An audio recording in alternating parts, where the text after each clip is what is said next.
No dia 27 de março de 1977, Tenerife, um paraíso tropical nas Ilhas Canárias, tornou-se um campo de morte quando dois jumbos colidiram. Acho que fiz uma oração rápida. Espero que não nos acerte. Aí fechei os olhos e me abaixei.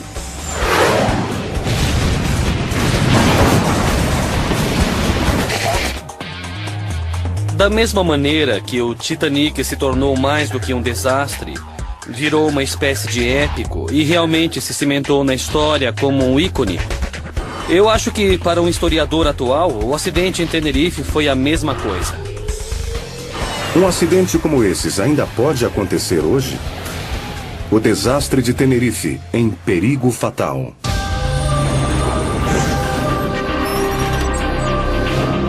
Perigo fatal, desastre de avião.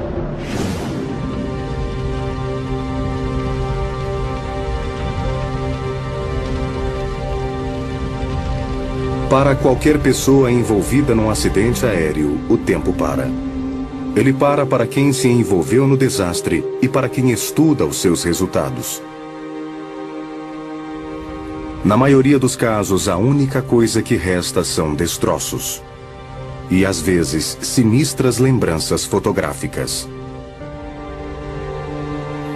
Em 1979, um DC-10 caiu em Chicago devido a uma falha hidráulica que fez com que um dos motores fosse arrancado da fuselagem. Em 1978, um PSA-727 colidiu com um pequeno avião particular durante a sua aproximação final em San Diego. Em 1996, um sequestro resultou na queda de um 757 no mar perto das Ilhas Comores. Todo desastre aéreo é diferente, mas no âmago de cada um encontramos uma ou mais causas de uma lista sinistramente familiar. Terrorismo. Falha mecânica. Clima. Problemas técnicos. Erro humano. Raramente um acidente de avião resulta de uma combinação de todos esses fatores.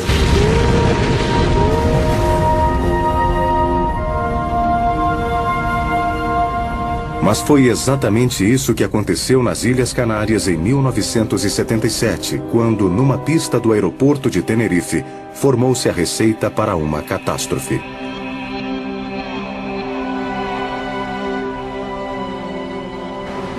Aquela ali é a Charlie 4. Daqui dá pra ver na Charlie 4, na intersecção com a pista, foi onde o acidente aconteceu.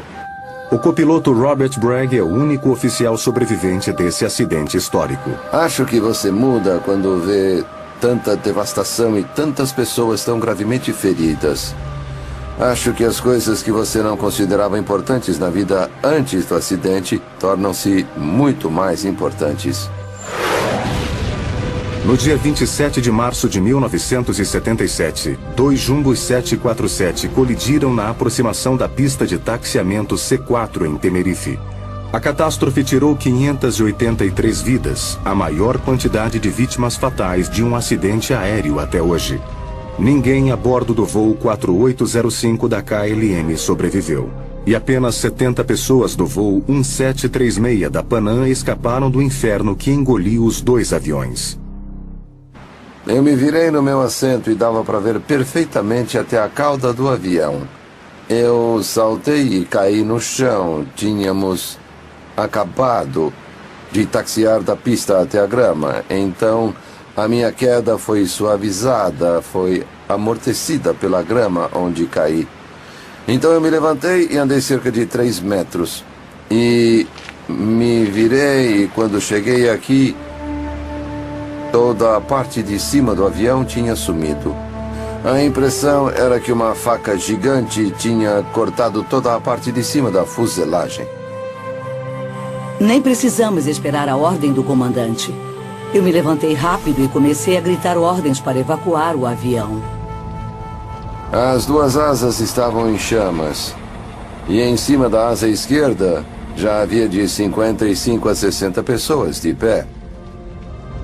E quando olhei para a porta, estava toda amassada. Não havia mais nada ali, nem a parte de cima do avião. Em vez disso, era um monte de destroços. De repente, a Joan estava lá em cima. Eu estava parada lá e ela se inclinou e disse: Suzanne, agarre a minha mão. E ela me puxou para fora do avião.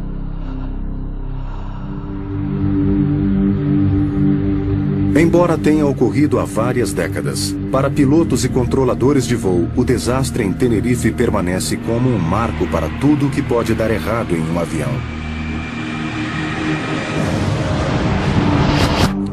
Como muitos pilotos comerciais, Patrick Smith ficou pasmo com o tamanho do desastre. Uma das únicas coisas que silencia uma sala cheia de pilotos durante uma aula de treinamento é um vídeo ou uma apresentação sobre o que aconteceu em Tenerife, com todas as coincidências bizarras e as ironias que fizeram parte do acidente. E o horror, mas ao mesmo tempo, bom, essa mística estranha.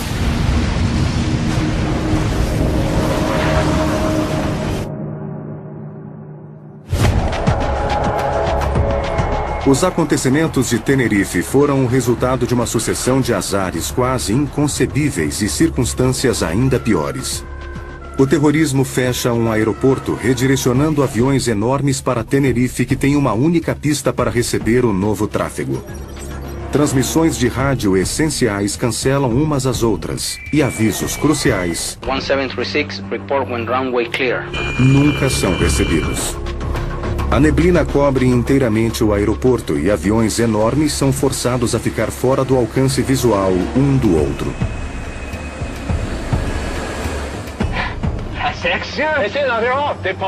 Uma cascata de erros humanos dá o toque final.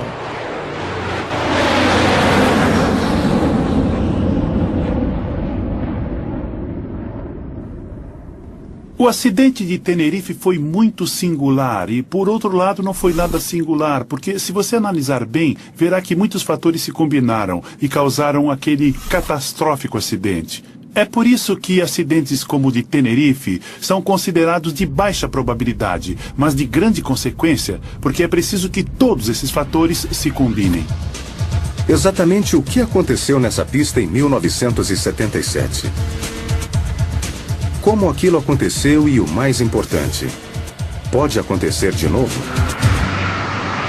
1448 não deveria estar nem perto de Kilo. Mantenha sua posição, por favor. Acho que qualquer um que já esteve envolvido em um acidente automaticamente se pergunta o que poderia ter feito para prevenir esse acidente. Havia 6 homens nas cabines de comando dos 2747. 3 morreram naquela tarde. Hoje resta apenas um piloto. O capitão Robert Bragg concordou em voltar à cabine de comando para, junto com uma tripulação simulada, recriar a cadeia de eventos que levaram àquela colisão mortífera. O diálogo que estamos para ouvir vem diretamente das transcrições das fitas gravadas naquele dia. Quando, no espaço de 1 hora, falhas de comunicação, impaciência, má visibilidade e problemas técnicos culminaram na pior catástrofe da história da aviação. Um desastre que pode acontecer novamente. As Ilhas Canárias são 7 afloramentos vulcânicos no Oceano Atlântico, ao largo da costa noroeste da África. Santa Cruz de Tenerife e Las Palmas estão entre eles. Essas ilhas controladas pela Espanha são destinos turísticos famosos para muitos europeus. Os antigos navegantes as chamavam de Ilhas Afortunadas. Mas a sorte não estava sorrindo naquele domingo 27 de março de 1977, quando uma catástrofe sem precedentes envolveu o aeroporto de Tenerife. Naquele dia, o capitão Robert Bragg estava no Marco Zero. Ele era o copiloto do capitão Victor Grubbs no voo 1736 da Panam, que levava 380 passageiros do aeroporto JFK de Nova York para o aeroporto de Las Palmas, nas Ilhas Canárias. Por volta das 2 da tarde, ao aproximar-se do aeroporto de Las Palmas, recebeu um chamado estranho do controle de tráfego aéreo. A mais ou menos 12 mil pés, recebemos um pedido para mudar de frequência do controlador de tráfego espanhol. Ele disse... Clipper 1736, contact Tenerife. Approach immediately.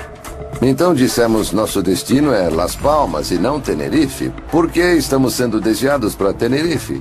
E ele disse... There has been a terrorist bomb exploding in Las Palmas terminal building. You are to proceed to alternate Tenerife.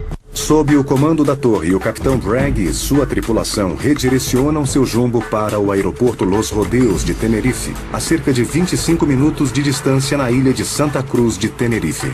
Fizemos contato com a torre e imediatamente eles disseram... You are clear to land. Runway 30 in Tenerife. O dia estava perfeitamente claro. Dava para ver o aeroporto a 24 quilômetros de distância.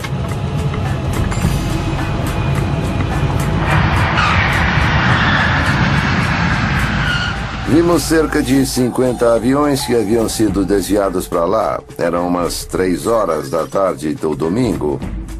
Então, toda a área da rampa estava totalmente congestionada. Clipper 1736, taxi and exit at the end of the runway and hold a position behind the KLM ahead of you. Ficamos parados na 4ª posição numa fila de 4 aviões. Então havia 3 outros aviões antes de nós, incluindo o da KLM, que estava exatamente à nossa frente. O voo 4805 da KLM, outro 747 carregando 234 passageiros e 14 tripulantes, também tinha sido desviado de Las Palmas para Tenerife devido ao ataque terrorista. O capitão do avião da KLM era Jacob Van Zanten, piloto-chefe da KLM e principal instrutor de voo. O primeiro oficial era Klaus Mears, um copiloto recém-treinado que o próprio capitão Van Zanten tinha testado numa aeronave semelhante apenas 6 meses antes. Atrás de Mears estava o engenheiro de voo William Schroeder. Naquele dia, as tripulações e os passageiros de todos os aviões desviados esperavam no aeroporto de Tenerife sem saber qual seria o atraso. A visão de tantos aviões juntos bastou para chamar a atenção dos habitantes locais, um dos quais tirou esta foto, a única mostrando o 747 da Panam do capitão Bragg posicionado exatamente atrás do jumbo da KLM. Suzanne Donovan e Joan Jackson estavam entre as comissárias de bordo da Panam. Segundo me lembro, os passageiros não tiveram permissão de desembarcar. Foi mesmo. E por isso começamos o serviço de bordo em terra, oferecendo tudo o que tínhamos. Mas não me lembro de ninguém estar nervoso ou desanimado por isso. Era só mais um atraso momentâneo que logo ia passar. Do mesmo modo, a bordo do voo da KLM, a tripulação e os passageiros se preparam para a espera.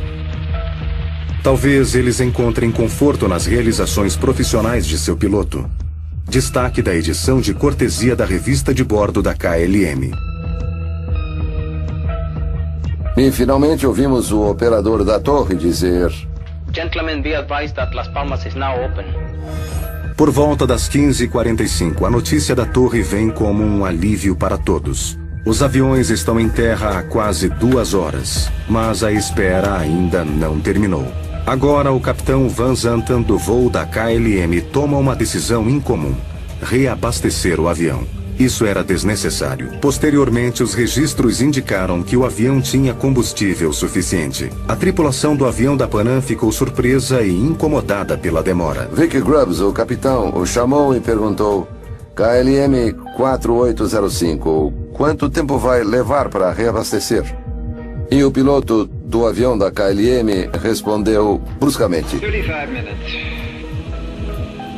Aí o capitão olhou para mim e disse: bom, acho que estamos presos atrás dele. E então eu, na cadeira do copiloto, fiz o seguinte comentário: talvez possamos passar à frente dele. Quer que o engenheiro George Warren e eu vamos lá fora medir a distância entre a nossa asa direita e a asa esquerda dele? Fomos e vimos que estávamos 4 metros dentro da área da asa dele. Por 4 metros não podíamos passar à frente dele. Então esperamos 35 minutos para o avião da KLM reabastecer. Pensando agora, se tivéssemos 2 observadores, 2 pessoas que ficassem de pé na ponta das asas e visualmente nos orientassem, possivelmente teríamos conseguido sair de lá, mas na hora não sentimos que era absolutamente necessário fazer isso. Voos redirecionados à estranha decisão de reabastecer 4 metros de distância. É assim que começa a terrível lista de detalhes aparentemente desconexos que acabariam formando os elos em uma corrente mortífera. Durante os 35 minutos que levará para o voo da KLM reabastecer, outra condição adversa desce sobre a pista de Tenerife. Um nevoeiro desceu da encosta de um morro e parou bem em cima da pista. E essa neblina vai se tornar uma mortalha para 583 homens, mulheres e crianças.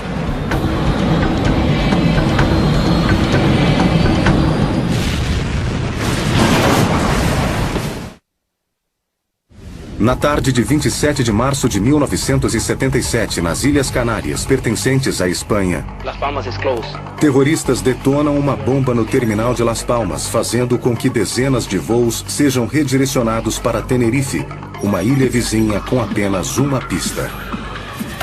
O voo 1736 da Pan American, vindo de Nova York e copilotado pelo capitão Bragg, é um dos 2 jumbos agora enfileirados esperando instruções do controle de tráfego aéreo de Tenerife. Estacionado diretamente à frente do jumbo da Panam está o voo 4805 da KLM, vindo de Amsterdã, pilotado pelo veterano capitão Van Zanten. Depois de uma demora de quase 3 horas em terra, a torre finalmente autoriza a decolagem de todos os voos para seus destinos originais. Gentlemen, be advised that Las Palmas is now open. Infelizmente, a decisão do piloto da KLM de reabastecer resulta em mais 35 minutos de atraso para o voo dele e para todos aqueles que o seguem, incluindo o jumbo da Panam. Finalmente, às 16h58, depois de encher o tanque do avião da KLM com 55 mil litros de combustível, Klaus Mears, o copiloto, pede à torre permissão para taxiar para decolar. We require a backtrack on 12 for takeoff, runway 30. Okay, KLM A0, correction. 4805, taxi straight ahead for the runway and make back track. Roger, make a backtrack. Já que o aeroporto de Tenerife é pequeno, os aviões precisam retornar para decolar. Isso significa taxiar até o final da pista e depois girar 180 graus para decolar na mesma direção de que vieram originalmente. Avião DC-9 na primeira posição. Avião DC-8 na segunda posição, na posição de número 2.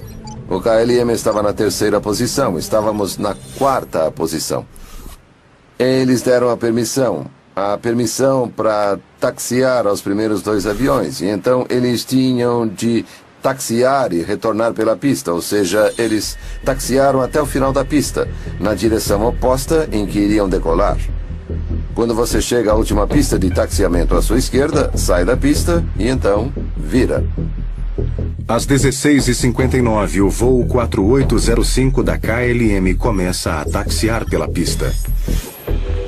Approach. You want us to turn left at Charlie 1? Taxi evade Charlie 1? Negative. Taxi straight ahead up to the end of the runway and make back track. Okay, sir. Alguns minutos depois, às 17h02, o avião da Panam recebe instruções para seguir a trilha do KLM pela pista. Mas, diferentemente do avião da KLM, o voo da Panam deve sair numa das várias pistas de taxiamento e esperar, para livrar a pista para o voo da KLM decolar. É com essas instruções que a confusão começa.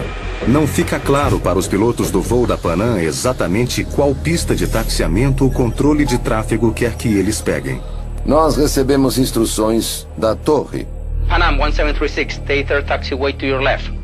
Tínhamos acabado de passar a C2, e alguns afirmam que deveríamos pegar a Charlie 3.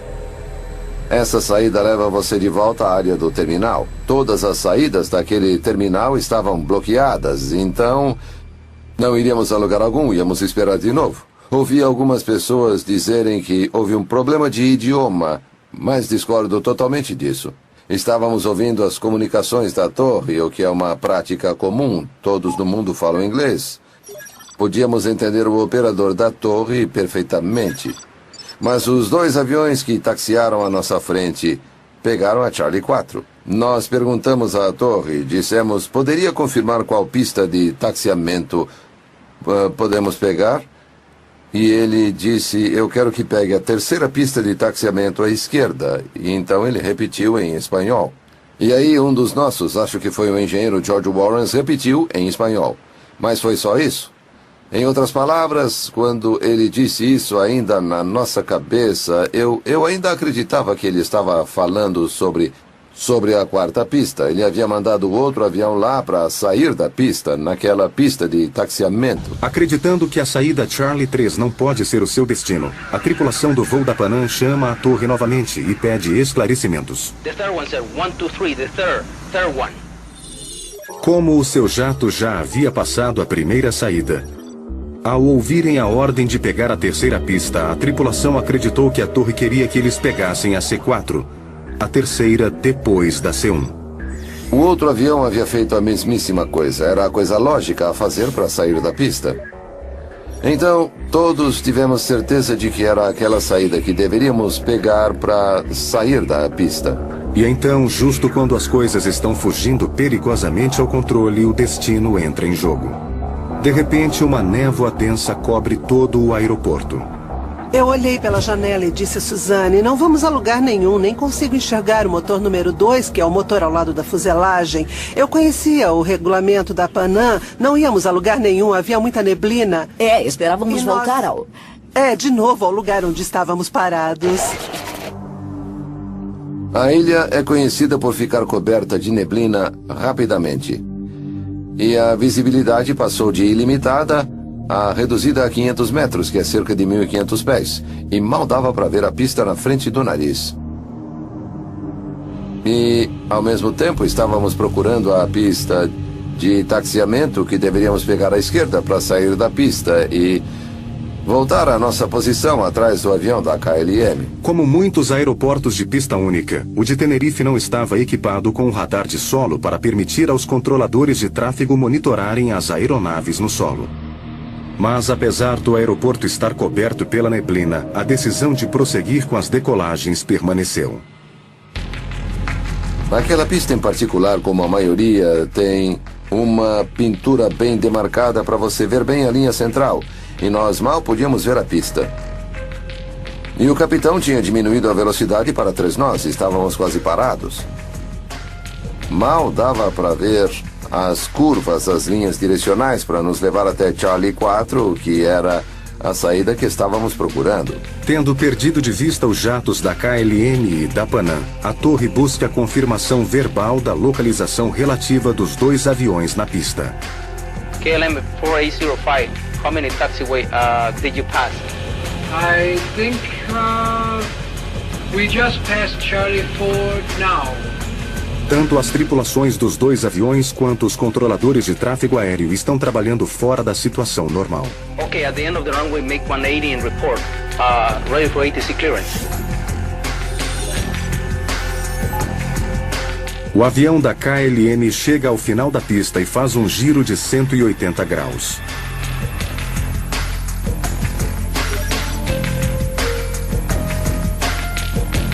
E o que acontece a seguir é uma conversa extraordinária entre o piloto e o copiloto. Esta é a conversa na cabine do KLM tirada das transcrições. Espere um minuto. Ainda não temos autorização da torre. Não, eu sei disso. Então peça autorização. Essa conversa sugere que Van Zanten tinha começado a decolar até o seu copiloto lembrá-lo de que ele não tinha permissão. Essa é uma conversa estranha, pois Van Zanten, o oficial superior, não estava habituado a ter suas decisões questionadas dentro da cabine. A democracia na cabine é uma questão cultural. Em algumas culturas, manter a distância adequada é de suma importância. E isso quer dizer que há um forte senso de hierarquia. Ela é muito importante na sociedade deles e não podemos esperar que eles tenham democracia na cabine. Van Zanten espera impacientemente por instruções do controle de terra. The KLM 4805 is now ready for takeoff. And we're waiting for our ATC clearance. É uma confirmação de rota que o controle de tráfego dá a um avião que está para decolar e que diz como ir daquele aeroporto, seu ponto de partida, ao seu destino. Ready for ATC clearance. Mas até mesmo essa confirmação do controle aéreo é só para reassegurar a rota que se deve tomar. A autorização para decolar tem de ser dada separadamente. São esses próximos momentos de comunicação entre a torre e os dois aviões que serão analisados para sempre. Roger, sir. We are cleared to the Papa Beacon flight level 90. Ouvimos o piloto da KLM ler a confirmação de rota, o que é exigido. Assim que terminou de ler a autorização da torre, ele adicionou um comentário totalmente inesperado para nós. We're now at takeoff. Okay, stand by for takeoff. I will call you.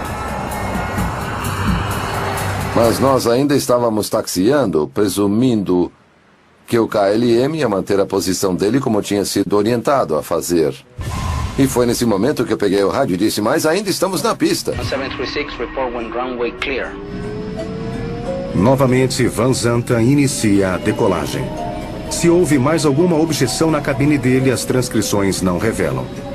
O enorme jumbo, totalmente reabastecido, começa a ganhar velocidade e agora não há mais volta. Quando vimos o avião da KLM pela primeira vez, não ficamos muito preocupados, porque sabíamos que estava no solo. Depois notei que as luzes de pouso estavam acesas e balançando. E foi então que eu disse, acho que está andando.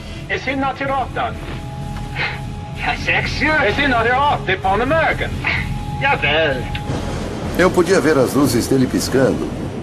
E então ele decolou.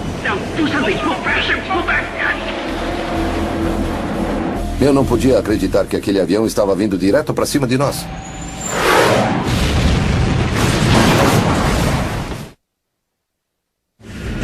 Numa pista coberta de neblina, dois Jumbos 747 tentam desesperadamente sair do caminho um do outro. Mas é tarde demais. E eu disse, ele está vindo, saia, ao capitão. Ele deu potência máxima e acelerou.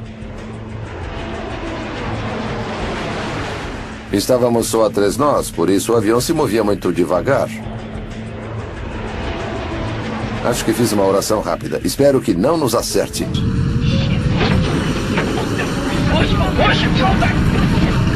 Foi quando fechei os olhos e me abaixei.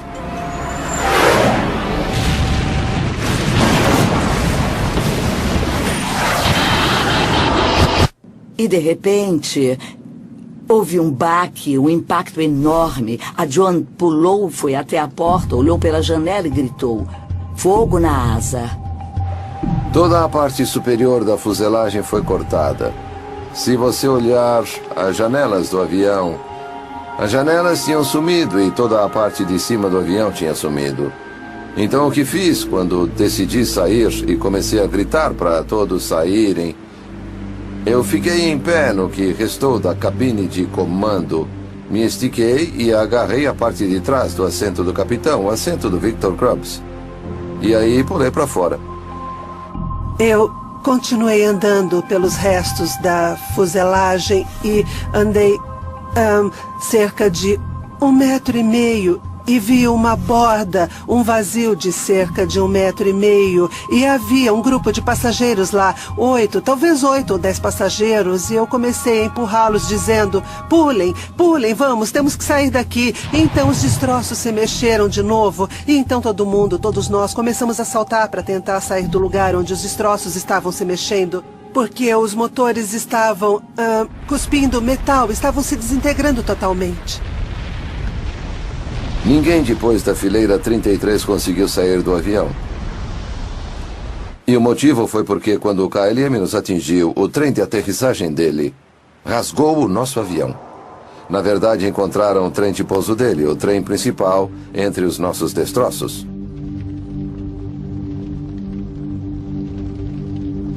Depois de escapar dos destroços do avião da Panam, o passageiro David Willey pegou a câmera de outro sobrevivente para tirar estas duas fotos extraordinárias imediatamente após o acidente. Eu comecei a gritar para eles pulem, e eles pularam, se jogaram do avião e caíram num grupo enorme que estava no chão.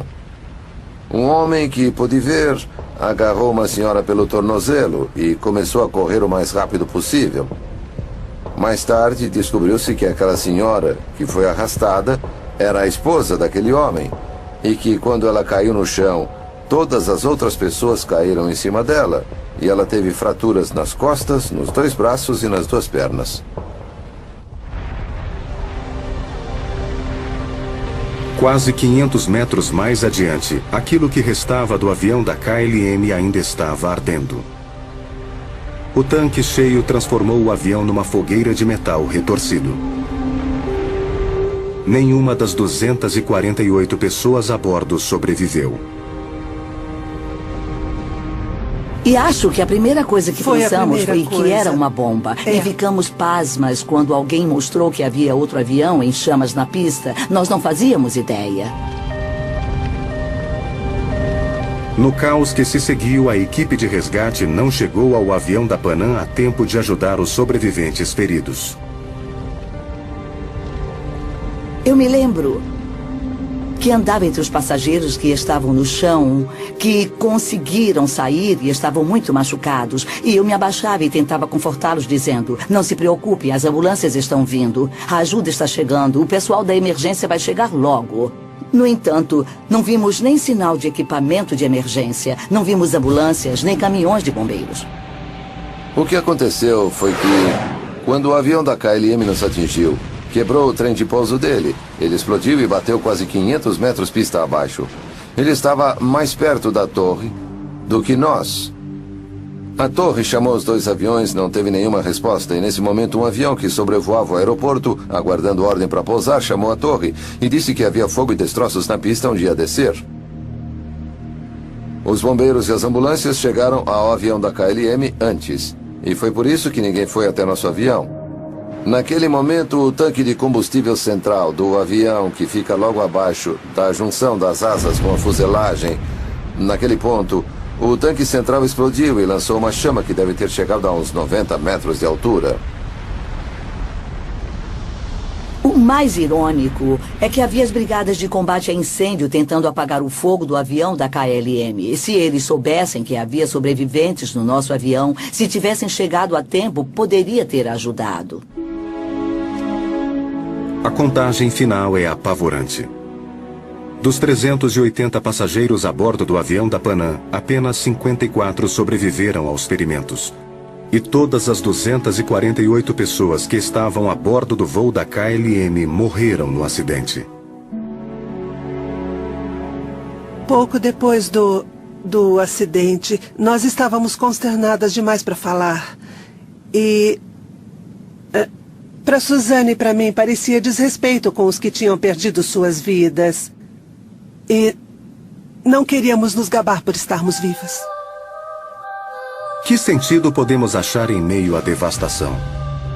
Há alguma lição a ser aprendida da tragédia de Tenerife?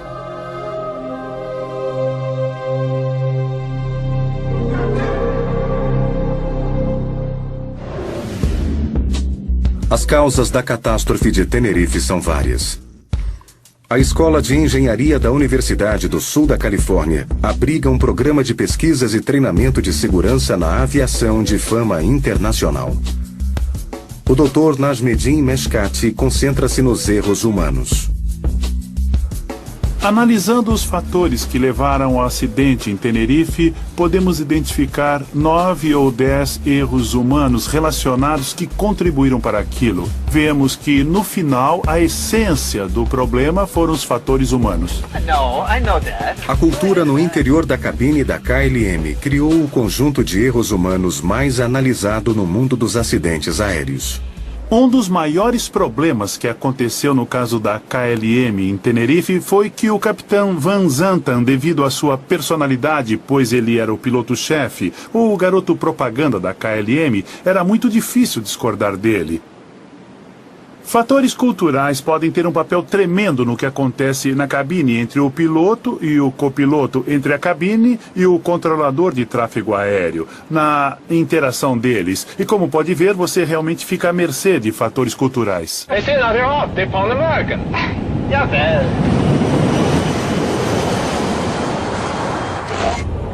E na verdade foi o engenheiro de voo, que é o terceiro em comando no avião, que questionou se o avião da Pan American estava fora da pista. Ele foi o único a questionar, e então o capitão respondeu sim, está, enfaticamente, que ele estava fora da pista.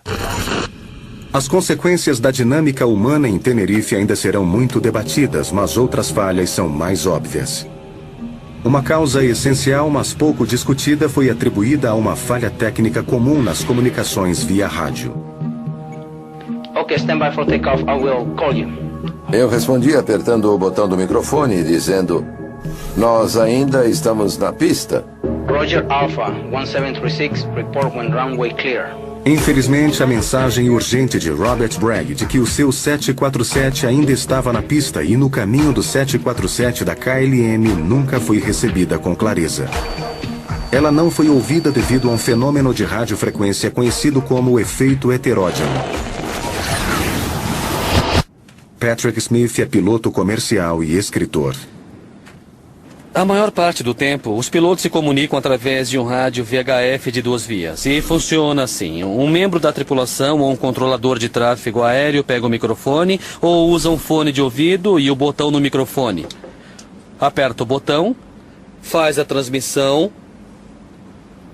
solta o botão e espera uma confirmação em linguagem de aviação, um cotejamento. 3 Golfo Charlie está pronto em Foxtrot 251. Saia da pista Charlie 25 à esquerda e aguarde. Aguardar em 25 à esquerda 3 Golfo Charlie. O problema aparece quando 2 ou mais transmissões são feitas ao mesmo tempo. Elas cancelam uma ou outra e o resultado é um guincho prolongado ou apenas um monte de estática. O que aconteceu em Tenerife foi que 2 transmissões importantíssimas que realmente poderiam ter evitado o acidente foram feitas no mesmo instante, foram bloqueadas e ninguém as ouviu. Existem dispositivos que podem ser colocados em rádios de aviões comerciais que não permitem a ocorrência de heteródinos, mas ainda não estão em todos os aviões. Mas isso não quer dizer que teremos uma crise iminente em que 2 aviões estão prestes a se chocar o tempo todo. Já faz 30 anos e não aconteceu de novo. E com cerca de 40 mil aviões decolando, aviões comerciais decolando no mundo todo dia os registros falam por si mesmos. Dito isso, é fácil resolver. Por que não fazê-lo? A catástrofe que aconteceu em Tenerife tem um nome técnico: incursão. A Federal Aviation Administration define uma incursão de pista como uma colisão ou uma quase colisão envolvendo 2 aviões tentando pousar ou decolar. A incursão de Tenerife pode ter sido a pior da história, mas não será a última. Segundo o último relatório que vi, ainda acontecem cerca de 300 incursões de pista todo o ano no mundo todo. No meu caso, eu nunca tinha passado por uma incursão de pista até o acidente de Tenerife. Mas uma já bastou. Outra será demais.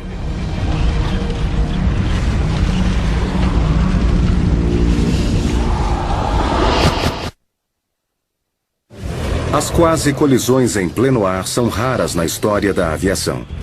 Contudo, as quase colisões entre aviões enquanto um deles está em solo é uma ocorrência quase diária. Houve outro acidente. 6 anos depois do acidente de Tenerife em Madrid, envolvendo uma colisão em solo entre um DC-9 e um Boeing 727. Não houve nenhuma outra grande colisão em solo depois disso, até o acidente no aeroporto de Linate, em Milão, em outubro de 2001. Um jato executivo Cessna Citation foi liberado para taxiar no final da pista e ao fazê-lo, taxiou na direção oposta e atravessou a pista, na qual um jato MD-87 estava decolando. A incursão de pista em Linate é muito parecida com a de Tenerife. Ambos os aeroportos sempre ficam cobertos pela neblina e, na época, nenhum deles tinha um radar de solo em operação. As incursões de pista são o foco da pesquisa de Ratan Katwa na empresa de aviação Honeywell. De dentro da cabine de um avião que está chegando ao Aeroporto Internacional de Los Angeles, ele demonstra o que os pilotos enfrentam com um controle de tráfego aéreo em qualquer voo. Quando nos aproximamos da pista, acontecem duas situações potencialmente perigosas. Primeiro, nosso indicativo de chamada era muito parecido com o indicativo de chamada de outro avião. Ouviu que havia um 3 Charlie Charlie? Sim. Na frequência? É bem parecido. O nosso indicativo de chamada é 3 Golf Charlie. O que ouvimos no rádio na mesma frequência foi um indicativo muito parecido, 30 Charlie Charlie. Esse problema, esses indicativos de chamada semelhantes foram fatores importantes em incursões de pista anteriores. Em seguida, ocorre uma coisa que poderia facilmente gerar confusão sobre o indicativo. Uma mudança de pista de último minuto. 3 Golf Charlie, mude para a pista 25 da direita, livre para pousar, 12507. No último momento da aproximação final, o controlador da torre nos pediu para fazer um desvio para pousar em outra pista, uma pista paralela. E isso, é claro, dentro de um ambiente em que a carga de trabalho é alta, o estresse pode ser alto. Em outras palavras, isso certamente pode levar a uma situação que poderia causar uma incursão de pista. A nossa sequência de pouso confusa em Los Angeles ilustra por que muitos acreditam que mapas de alta tecnologia e sistemas de alerta de situação deveriam ser equipamentos obrigatórios em aviões comerciais. Mas outros não acreditam que a tecnologia seja a solução. Um monitor de TV mostra uma representação gráfica de onde o seu avião está em relação a outros aviões, no solo e no ar. Se houvesse algo parecido em Tenerife, talvez o acidente pudesse ter sido evitado. 6530 Mike na pista 25 da direita, livre para decolar. Entendi. Às vezes, essa tecnologia é mais requintada do que tem que ser. E há muitos avisos orais e representações com códigos de cores. Às vezes, eles requerem mais rapidez de raciocínio do que o piloto consegue ter naquele momento. Estudos mostram que quando a carga de trabalho de uma tripulação é alta demais ou baixa demais, o desempenho sofre. Em 1977, uma combinação letal de erro humano, neblina, problemas tecnológicos e superlotação na pista levou ao pior acidente da aviação de toda a história. Cada fator que levou à catástrofe de Tenerife poderia acontecer de novo em qualquer aeroporto hoje. Será que as lições de Tenerife foram totalmente compreendidas 3 décadas após o acidente?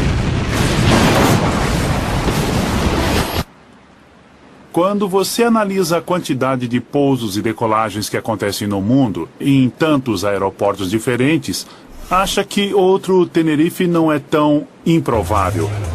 Quem serve ao público tem essa fixação. Você vê uma tecnologia melhor, mais brilhante, mais moderna e acha que é uma panaceia. Mas na verdade não é.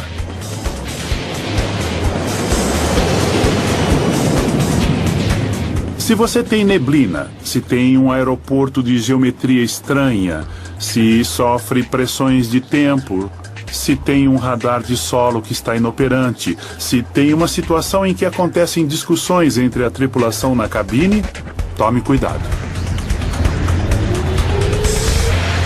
Acho que se você perguntasse a 100 pessoas qual é a lição de Tenerife, acho que só 7 ou 8 saberiam do que está falando.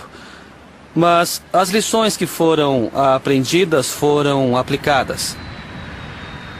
As incursões de pista e quase colisões, como às vezes são erroneamente chamadas, têm aumentado. Mas, de certo modo, isso é só consequência de que existem muito mais aviões, muito mais pessoas voando. Um estudo encomendado demonstrou que voar em 2006 era cerca de 5 ou 6 vezes mais seguro do que era em 1980. Aprendi com esse acidente que em um avião nunca se pode ter pressa. Se você está atrasado, isso é muito natural. Mas você precisa criar algum tipo de procedimento para se acalmar e dizer: certo, vamos parar. Vamos parar o avião se for preciso até tudo estar perfeito.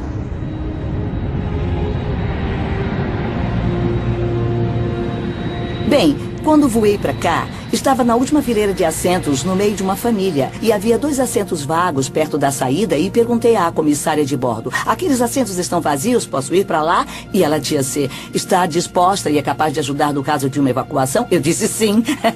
E então ela disse: consegue abrir a porta e ajudar as pessoas a sair? E eu disse: já fiz isso. Versão brasileira, Tempo Filmes, São Paulo.